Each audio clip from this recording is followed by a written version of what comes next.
ಪಿತನ ಸುತನ ಮತ್ತು ಪವಿತ್ರಾತ್ಮರ ನಾಮದಲ್ಲಿ ಆಮೆನ್. ದೇವರ ರಾಜ್ಯಕ್ಕಾಗಿ ನೀತಿಗಾಗಿ ತವಕ ಪಡೀರಿ, ನಿಮಗೆಲ್ಲ ದೊರಕುವುದು. ದೇವರ ರಾಜ್ಯಕ್ಕಾಗಿ ನೀತಿಗಾಗಿ ತವಕ ಪಡೀರಿ, ನಿಮಗೆಲ್ಲ ದೊರಕುವುದು. ಪರಲೋಕ ರಾಜ್ಯವು ಎಂದೆಂದು ಶಾಶ್ವತವು, ಅಲ್ಲಿ ಕಣ್ಣೀರಿಲ್ಲ, ರೋಗವಿಲ್ಲ, ಮರಣವು ಇಲ್ಲವೇ ಇಲ್ಲ. ದೇವರ ರಾಜ್ಯಕ್ಕಾಗಿ ನೀತಿಗಾಗಿ ತವಕ ಪಡೀರಿ, ನಿಮಗೆಲ್ಲ ದೊರಕುವುದು. ಪ್ರಭು ಕ್ರಿಸ್ತರಲ್ಲಿ ಆತ್ಮೀಯ ಸಹೋದರ ಸಹೋದರಿಯರೇ, ಈ ದಿನದ ಮುಂಜಾನೆಯ ಜೀವಸ್ವರ ಪ್ರಕಟಣಾ ಗ್ರಂಥ 14ನೇ ಅಧ್ಯಾಯ. ಪ್ರಕಟಣಾ ಗ್ರಂಥ 1ನೇ ಅಧ್ಯಾಯದಿಂದ ಸತತವಾಗಿ 14ನೇ ಅಧ್ಯಾಯದವರೆಗೂ ಮುನ್ನಡೆಸಿಕೊಂಡು ಬಂದ ದೇವರಿಗೂ ಪರಿಶುದ್ಧಾತ್ಮರಿಗೂ, ನನ್ನ ಯೇಸು ನನ್ನ ರಕ್ಷಕನಾದ ಯೇಸು ಕ್ರಿಸ್ತರಿಗೂ, ನಿಮ್ಮೆಲ್ಲರ ಪ್ರಾರ್ಥನೆಗೆ ನಾನು ಹೃತ್ಪೂರ್ವಕವಾದ ಕೃತಜ್ಞತೆಗಳನ್ನು ಸಲ್ಲಿಸುತ್ತೇನೆ. 14ನೇ ಅಧ್ಯಾಯದ ಟೈಟಲ್ ನೋಡುವುದಾದರೆ, ವಿಮೋಚನೆ ಹೊಂದಿದ ಪುನೀತರು, ಬಿಡುಗಡೆಯನ್ನ ಅಥವಾ ಜೀವೋದ್ಧಾರವನ್ನ, ರಕ್ಷಣೆಯನ್ನ ಹೊಂದಿಕೊಂಡ ಪುನೀತರು, ಪರಿಶುದ್ಧರು, ಸಂತರುಗಳು, ಸ್ವರ್ಗ ನಿವಾಸಿಗಳು ಎಂದು ಹೇಳಬಹುದು. ಅನಂತರ ಸಿಯೋನ್ ಬೆಟ್ಟದ ಮೇಲೆ ಯಜ್ಞದ ಕುರಿಮರಿಯಾತನು ನಿಂತಿರುವುದನ್ನು ಕಂಡೆ. ಸಿಯೋನ್ ಬೆಟ್ಟ ಅಥವಾ ಚಿಯೋನ್ ನಗರ ಎಂದು ಕರೆಯಲಾಗುತ್ತದೆ. ಇದರ ಕುರಿತು ನಮಗೆ ಅನೇಕ ಕಡೆ ಹಳೆಯ ಒಡಂಬಡಿಕೆಯಲ್ಲಿಯೂ ಸಹ ಬರೆಯಲಾಗಿದೆ. ಕೀರ್ತನೆಗಳಲ್ಲಿ ನಾವು ನೋಡ್ತೇವೆ, ಚಿಯೋನ್ ಯಾತ್ರಿಕರು, ಕೀರ್ತನೆ 84:5 ಮೇಲ್ಪಟ್ಟು, ದೇವರಿಂದ ಶಕ್ತಿಯನ್ನು ಪಡೆದುಕೊಳ್ಳುವವರು ಚಿಯೋನ್ ಯಾತ್ರಿಕರು, ಅವರು ಬಲದಿಂದ ಬಲಕ್ಕೆ, ಶಕ್ತಿಯಿಂದ ಶಕ್ತಿಗೆ ಮುನ್ನಡೆಸಲ್ಪಡುವರು ಎಂಬುದಾಗಿ. ವಿಶೇಷವಾಗಿ ನೋಡೋದು ಇಬ್ರಿಯರಿಗೆ ಬರೆದ ಪತ್ರ 12ನೇ ಅಧ್ಯಾಯ ವಚನ 22ರಲ್ಲಿ 18ನೇ ವಚನದಿಂದ ಹೀಗೆ ನಾವು ನೋಡುತ್ತೇವೆ. ಇಬ್ರಿಯರಿಗೆ ಬರೆದ ಪತ್ರ 12ನೇ ಅಧ್ಯಾಯ ವಚನ 18, ನೀವು ಇಸ್ರಾಯೇಲರಂತೆ ಮುಟ್ಟಬಹುದಾದ ಸೀನಾಯಿ ಬೆಟ್ಟಕ್ಕೆ ಬಂದಿಲ್ಲ. ಸೀನಾಯಿ ಬೆಟ್ಟ ಚಿಯೋನ್ ಬೆಟ್ಟ, ಸೀನಾಯಿ ಪರ್ವತ ಸಿಯೋನ್ ಪರ್ವತ. ಓಕೆ, ಈ ಸೀನಾಯಿ ಬೆಟ್ಟಕ್ಕೆ ಬಂದಿಲ್ಲ. ಹಳೆಯ ಒಡಂಬಡಿಕೆ ಸೀನಾಯಿ ಬೆಟ್ಟ, ಅಲ್ಲಿ ಬೆಂಕಿ ದಗದಗಿಸುತ್ತಿತ್ತು, ಕಾರ್ಗತ್ತಲು ಕವಿದಿತ್ತು, ಮೋಡದ ಮಬ್ಬು ಮುಸುಕಿತ್ತು, ಬಿರುಗಾಳಿ ಬೀಸುತ್ತಿತ್ತು, ಕಹಳೆಗಳು ಮೊಳಗುತ್ತಿದ್ದವು. ಆಗ ಧ್ವನಿಯೊಂದು ಕೇಳಿ ಬಂತು. ಅದನ್ನು ಕೇಳಿದವರು ಇನ್ನೆಂದಿಗೂ ಆ ಧ್ವನಿ ತಮ್ಮೊಂದಿಗೆ ಮಾತನಾಡುವುದೇ ಬೇಡವೆಂದು ಮೋಶೆಗೆ ಹೇಳಿದರು. ಏಕೆಂದರೆ ಆ ಸೀನಾಯಿ ಬೆಟ್ಟವನ್ನು ಮುಟ್ಟುವ ಯಾರೇ ಆಗಲಿ, ಯಾವ ಪ್ರಾಣಿಯೇ ಆಗಲಿ, ಅದನ್ನು ಕಲ್ಲೆಸೆದು ಕೊಲ್ಲಬೇಕು ಎಂಬ ಆಜ್ಞೆಯನ್ನು ಅವರು ಸಹಿಸಲಾರದೆ ಹೋದರು. ಆ ನೋಟ ಎಷ್ಟು ಭಯಂಕರವಾಗಿತ್ತೆಂದರೆ ಮೋಶೆ ಕೂಡ ನಾನು ಭಯದಿಂದ ನಡುಗುತ್ತಿದ್ದೇನೆ ಎಂದು ಹೇಳುವಂತಾಯಿತು. ಹಳೆಯ ಒಡಂಬಡಿಕೆಯಲ್ಲಿ ದೇವರು ದಹಿಸುವ ಅಗ್ನಿ, ಪರಿಶುದ್ಧನಾದ ದೇವರು, ಅಶುದ್ಧವಾದುದವರ ಸನ್ನಿಧಾನಕ್ಕೆ ಹೋಗಲು ಸಾಧ್ಯವಿರಲಿಲ್ಲ. ಆದ ಕಾರಣ ಸೀನಾಯಿ ಬೆಟ್ಟ, ಅದರ ಸುತ್ತಲೂ ಬೆಂಕಿ, ಯಾರಾದರೂ ಅದನ್ನು ಮುಟ್ಟಿದ್ದೇ ಆದರೆ ಅಶುದ್ಧವಾಗಿ ಅವರು ಅಲ್ಲಿಯೇ ಸುಟ್ಟು ಭಸ್ಮವಾಗುತ್ತಿದ್ದರು. ಅದಕ್ಕೆ ಸಂತ ಪೌಲ ಹೇಳುತ್ತಾರೆ, ನಮ್ಮ ದೇವರು ದಹಿಸುವ ಅಗ್ನಿ, ಜೀವಸ್ವರೂಪನಾದ ದೇವರ ಕೈಯಲ್ಲಿ ಸಿಕ್ಕಿ ಬೀಳುವುದು ಎಷ್ಟು ಭಯಂಕರ. ಎಚ್ಚೆತ್ತುಕೊಳ್ಳಿ, ಸತ್ಯವನ್ನು ಅರಿತ ಮೇಲೂ ನಾವು ಪಾಪ ಮಾಡದೆ ಇರಬೇಕು ಎಂಬುದಾಗಿ. ಆದರೆ ಈ ಪ್ರಕಟಣಾ ಗ್ರಂಥ 14ನೇ ಅಧ್ಯಾಯದಲ್ಲಿ ನಾವು ನೋಡುವುದು, ಈಗ ನಾವು ಬಂದಿರುವುದು ಸಿಯೋನ್ ಪರ್ವತಕ್ಕೆ, ಚಿಯೋನ್ ಬೆಟ್ಟಕ್ಕೆ. ಇಬ್ರಿಯ 12 ವಚನ 22, ಆದರೆ ನೀವು ಬಂದಿರುವುದು ಸಿಯೋನ್ ಬೆಟ್ಟಕ್ಕೆ, ಜೀವಂತ ದೇವರ ನಗರಕ್ಕೆ, ಸ್ವರ್ಗೀಯ ಜೆರುಸಲೇಮಿಗೆ, ಅಸಂಖ್ಯ ದೇವದೂತರು ಕೂಡಿರುವ ಉತ್ಸವ ಕೂಟಕ್ಕೆ, ಸ್ವರ್ಗದಲ್ಲಿ ದಾಖಲೆಯಾಗಿರುವ ಜ್ಯೇಷ್ಠ ಪುತ್ರನ ಸಭೆಗೆ. ನೀವು ಬಂದಿರುವುದು ಸಕಲ ಮಾನವರ ನ್ಯಾಯಮೂರ್ತಿಯಾದ ದೇವರ ಸನ್ನಿಧಿಗೆ. ಸಿದ್ಧಿಗೆ ಬಂದ, ವಿಮೋಚನೆ ಹೊಂದಿದ ಪುನೀತರು ಅಂತ ಟೈಟಲ್ ನೋಡುದ್ವಲ್ಲ, ಸಿದ್ಧಿಗೆ ಬಂದಿರುವ ಸತ್ಪುರುಷರ ಆತ್ಮಗಳ ಸಮೂಹಕ್ಕೆ. ಇದನ್ನು ಸ್ವರ್ಗ ನಿವಾಸಿಗಳು ಎಂದು ಹೇಳಬಹುದು. ಈಗಾಗಲೇ ಸಿದ್ಧಿಗೆ ಬಂದಿರುವ ಸತ್ಪುರುಷರ ಆತ್ಮಗಳ ಸಮೂಹಕ್ಕೆ ನಾವು ಬಂದಿರುವುದು ಚಿಯೋನ್ ಪರ್ವತಕ್ಕೆ, ಚಿಯೋನ್ ಬೆಟ್ಟಕ್ಕೆ. ಕಾರಣ, ಯೇಸು ರಕ್ತದಿಂದ ನಾವು ಶುದ್ಧೀಕರಿಸಲ್ಪಟ್ಟು ಪರಿಶುದ್ಧರೆನಿಸಿ ದೇವರ ಸನ್ನಿಧಾನದಲ್ಲಿ ಕರುಣೆಯ ಪ್ರಭು, ಕೃಪಾ ಸಾಗರ, ಕೃಪೆಯ ಸಿಂಹಾಸನದ ಬಳಿಗೆ ನಾವು ಬಂದಿದ್ದೇವೆ. Praise the lord. ನಮ್ಮನ್ನ ರಕ್ಷಿಸುವ ರಕ್ಷಕನ ಸಮೀಪಕ್ಕೆ ಬಂದಿದ್ದೇವೆ. ಹೊಸ ಒಡಂಬಡಿಕೆಯ ಮಧ್ಯಸ್ಥರಾದ ಯೇಸು ಸ್ವಾಮಿಯ ಬಳಿಗೆ. ಸೊ ಚಿಯೋನ್ ಬೆಟ್ಟ ಪ್ರಭು ಯೇಸುವಿನ ಕೃಪಾಸನ, ಕೃಪೆಯ ಸಿಂಹಾಸನ. ಮೋಶೆಯ ಮುಖಾಂತರ ಆಜ್ಞೆಗಳು ನಮಗೆ ದೊರಕಿದವು. ಅದು ಭಯಂಕರವಾಗಿತ್ತು. ಹಳೆಯ ಒಡಂಬಡಿಕೆ ಸೀನಾಯಿ ಪರ್ವತ.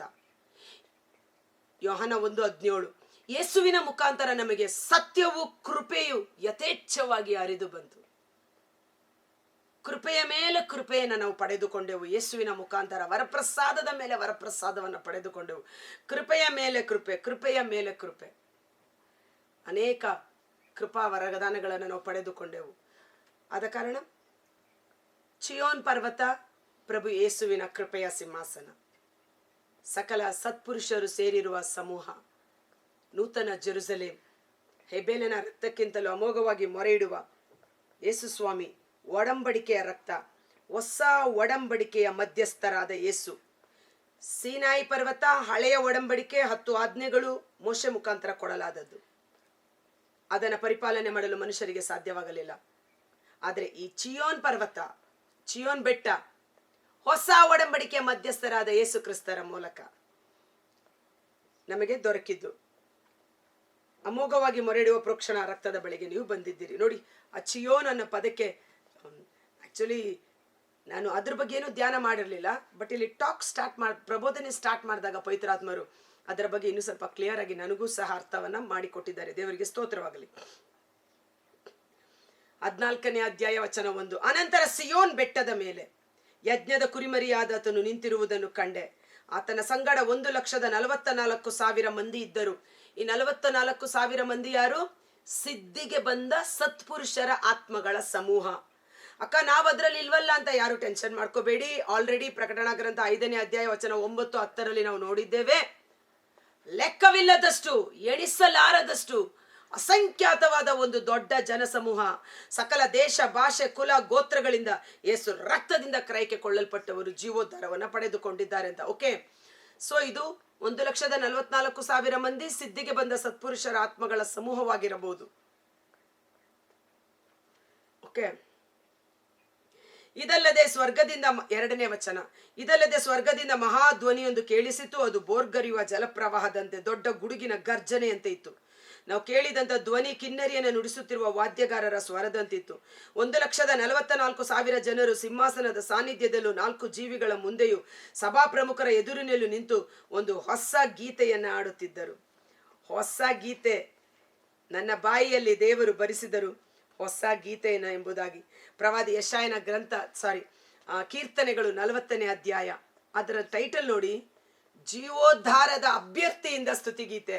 ರಕ್ಷಣೆಯನ್ನು ಪಡೆದುಕೊಳ್ಳಲಿರುವ, ರಕ್ಷಣೆಯನ್ನು ಪಡೆದುಕೊಂಡ ಸ್ಟೂಡೆಂಟ್, ಅಭ್ಯರ್ಥಿಯಿಂದ, ವ್ಯಕ್ತಿಯಿಂದ ಸ್ತುತಿಗೀತೆ. ನನಗೆ ಜೀವೋದ್ಧಾರವನ್ನು ದಯಪಾಲಿಸಿದ ದೇವರಿಗೆ ಸ್ತೋತ್ರ ಅಂತ ಆಗಲೇ ದಾವೀದನು ಆತ್ಮಭರಿತನಾಗಿ ಬರೆಯಲ್ಪಟ್ಟಂತ ಒಂದು ಕೀರ್ತನೆ 40. ಕಾದಿದ್ದೆನು ಪ್ರಭುವಿಗಾಗಿ ಕಾದಿದ್ದೆನು, ಕೊನೆಗಾತ ನನ್ನತ್ತ ಬಾಗಿ ಕಿವಿಗೊಟ್ಟನು. ಮೇಲೆತ್ತಿದನು ವಿನಾಶದ ಕೂಪದಿಂದ, ಕರಾಳ ಕೂಪದಿಂದ ಗೋರ್ಕಲ್ಲ ಮೇಲಿರಿಸಿ ಹೆಜ್ಜೆ ಇಡಿಸೆನು ಅತಿ ಧೈರ್ಯದಿಂದ. ವಿನಾಶನ ಕೂಪ, ಸೈತಾನ, ಕಾರ್ಗತ್ತಲು, ಕತ್ತಲೆಯ ಸಾಮ್ರಾಜ್ಯದಿಂದ ಪ್ರಭು ಯೇಸು ನಮ್ಮನ್ನು ಬಿಡುಗಡೆ ಮಾಡಿ ಬೆಳಕಿನ ಸಾಮ್ರಾಜ್ಯಕ್ಕೆ ಸುರಕ್ಷಿತವಾಗಿ ತಂದಿದ್ದಾರೆ. ಆಮೇನ್, ಆಮೇನ್ ಎಂದು ಟೈಪ್ ಮಾಡೋಣ. ಕತ್ತಲೆಯ ರಾಜ್ಯದಿಂದ ದೇವರು, ಪ್ರಭು ಯೇಸು, ನನ್ನ ರಕ್ಷಕ, ನನ್ನನ್ನು ಬಿಡುಗಡೆ ಮಾಡಿ ಸುರಕ್ಷಿತವಾಗಿ ದೇವರ ಸಾಮ್ರಾಜ್ಯಕ್ಕೆ ನನ್ನನ್ನು ತಂದು ಸೇರಿಸಿದ್ದಾರೆ. ನಾವೀಗಾಗಲೇ ದೇವರ ರಾಜ್ಯದಲ್ಲಿದ್ದೇವೆ. ಬರಿಸಿದನು ನವಗೀತೆಯನ್ನು, ದೇವಸ್ತುತಿಯನ್ನು ನನ್ನ ಬಾಯಲ್ಲಿ. ಆ ಹೊಸ ಹಾಡು ವಿಜಯೋತ್ಸವದ ಗೀತೆ, ಜೀವೋದ್ಧಾರದ ಸ್ತುತಿ ಗೀತೆ, ರಕ್ಷಣೆಯ ಗೀತೆ. ಬರಿಸಿದನು ನವಗೀತೆಯನ್ನು ನನ್ನ ಬಾಯಿಯಲ್ಲಿ, ದೇವಸ್ತುತಿಯನ್ನು. ಇದ ಕಂಡು ಭಯಪಡುವರು, ಇಡುವರು ಪ್ರಭುವಿನಲ್ಲಿ ಭರವಸೆ. ಓಕೆ, ಇಡೀ ಮಾನವ ಕುಲದವರಲ್ಲಿ ವಿಮೋಚನೆಯನ್ನು ಹೊಂದಿದವರು ಇವರೇ. ಇವರನ್ನು ಉಳಿದು ಬೇರೆ ಯಾರಿಂದಲೂ ಹಾಡನ್ನು ಕಲಿಯಲಾಗಲಿಲ್ಲ. ಇವರು ಪ್ರಥಮ ಫಲ ಎಂದು ಬೈಬಲ್ ಹೇಳುತ್ತೆ. ಹೇಗೆಂದರೆ, ಒಂದು ಕುರಿ ಸಾಕುವಾಗ ಅದು ಪ್ರಥಮ ಚೊಚ್ಚಲು ಕುರಿಯನ್ನು ಯಾರಿಗೆ ಕೊಡಬೇಕಾಗಿತ್ತು? ದೇವರಿಗೆ ಕಾಣಿಕೆಯಾಗಿ ಕೊಡಬೇಕಾಗಿತ್ತು. ಅದೇ ರೀತಿ ದೇವರು ಈ ಜಗತ್ತಿನಲ್ಲಿರುವ ಎಲ್ಲರೂ ದೇವರ ಸೃಷ್ಟಿಗಳೇ ಆಗಿದ್ದರೂ ಸಹ ಯೇಸುವಿನಲ್ಲಿ ವಿಶ್ವಾಸವಿಟ್ಟಿರುವ ನಾವೇ ದೇವರ ಪ್ರಥಮ ಫಲವಾಗಿದ್ದೇವೆ. Praise the Lord, hallelujah. ಯಾಕೋಬ 1:18 ನಾವು ನೋಡ್ತೇವೆ, ಸತ್ಯವಾಕ್ಯದ ಮೂಲಕ ಸೃಷ್ಟಿಗಳಲ್ಲೆಲ್ಲ ನಾವೇ ಪ್ರಥಮ ಫಲವಾಗುವಂತೆ ದೇವರು ತಮ್ಮ ಸುಚಿತ್ತದ ಪ್ರಕಾರ ಜೀವ ವಾಕ್ಯದ ಮೂಲಕ ನಮಗೆ ಜೀವವನ್ನಿತ್ತರು ಎಂದು. ಕಷ್ಟ ಆಗ್ತಾ ಇದೆಯಾ ಅರ್ಥ ಮಾಡ್ಕೊಳ್ಳೋದಕ್ಕೆ? ತುಂಬ ಫಾಸ್ಟಾಗಿ ಹೋಗ್ತಾ ಇದ್ದೀನಾ? ನಾವೇ ಪ್ರಥಮ ಫಲ. ಯಾಕೋಬ 1:18. ಏನಾದರೂ ಡೌಟ್ ಇದ್ರೆ ನನಗೆ ಫೋನ್ ಮಾಡಿ. ಯಾಕೋಬ 1:18. ಸೃಷ್ಟಿಗಳಲ್ಲೆಲ್ಲ, ಇಡೀ ಮನುಕುಲ ದೇವರ ಸೃಷ್ಟಿ ಅಲ್ವಾ, ಸೃಷ್ಟಿಗಳಲ್ಲೆಲ್ಲ ನಾವು ಪ್ರಥಮ ಫಲವಾಗುವಂತೆ ದೇವರು ತಮ್ಮ ಚಿತ್ತದ ಪ್ರಕಾರ ಸತ್ಯ ವಾಕ್ಯದ ಮೂಲಕ ನಮಗೆ ಜೀವವಿತ್ತರು. ಸೊ ಆ ಪ್ರಥಮ ಫಲ. ಓಕೆ,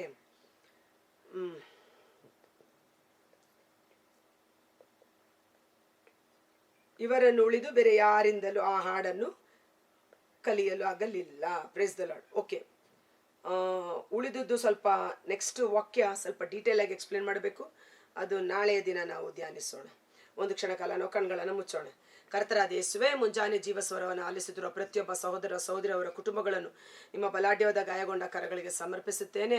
ಹಳೆಯ ಒಡಂಬಡಿಕೆಯಲ್ಲಿ ಮನುಷ್ಯನು ಪರಿಪಾಲನೆ ಮಾಡಲು ಸಾಧ್ಯವಾಗದೆ ಹೋದ ಕಾರಣ ಪ್ರಭು ಯೇಸು ಹಳೆಯ ಒಡಂಬಡಿಕೆಯನ್ನು ನೂತನಗೊಳಿಸಿ ಹೊಸ ಒಡಂಬಡಿಕೆಯನ್ನು ಪ್ರತಿಷ್ಠಾಪಿಸಿದರು. ಗಲಾತ್ಯ 3:13-14ರಂತೆ ಧರ್ಮಶಾಸ್ತ್ರದ ವಿಧಿ ನಿಯಮಗಳನ್ನು ಮೀರಿ ನಾವು ಮಾಡಿದ ಎಲ್ಲ ಪಾಪ ಶಾಪಗಳನ್ನು ಪ್ರಭು ಯೇಸು ಕಲ್ವಾರಿ ಶಿಲುಬೆಯ ಮೂಲಕ ನಮ್ಮನ್ನು ಬಿಡುಗಡೆ ಮಾಡಿ ಪವಿತ್ರಾತ್ಮರ ಮುದ್ರೆಯಿಂದ ನಮ್ಮನ್ನು ಒತ್ತಿಸಿದ್ದಾರೆ. ಅಬ್ರಹಾಮನ ಸ್ವರ್ಗೀಯ ಸೌಭಾಗ್ಯಕ್ಕೆ ಬಾಧ್ಯಸ್ಥರಾಗುವಂತೆ ದೇವರೇ ಮಾಡಿದ್ದಾರೆ.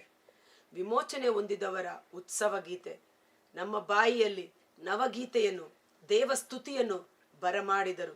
ನಾಶನದ ಕೂಪದಿಂದ ನಮ್ಮನ್ನು ತಪ್ಪಿಸಿ ರಕ್ಷಣೆಗೆ ನಮ್ಮನ್ನು ಕರೆದೊಯ್ದ ರಕ್ಷಕನಾದ ದೇವರಿಗೆ ಕೃತಜ್ಞತಾ ಸ್ತುತಿ ಸ್ತೋತ್ರವನ್ನು ಸಲ್ಲಿಸೋಣ. ಆ ನವಗೀತೆ ನಮ್ಮ ಬಾಯಿಯಲ್ಲಿ ಎಡೆಬಿಡದೆ ದೇವಸ್ತುತಿಯಾಗಿ ಮಾರ್ಪಡಲಿ.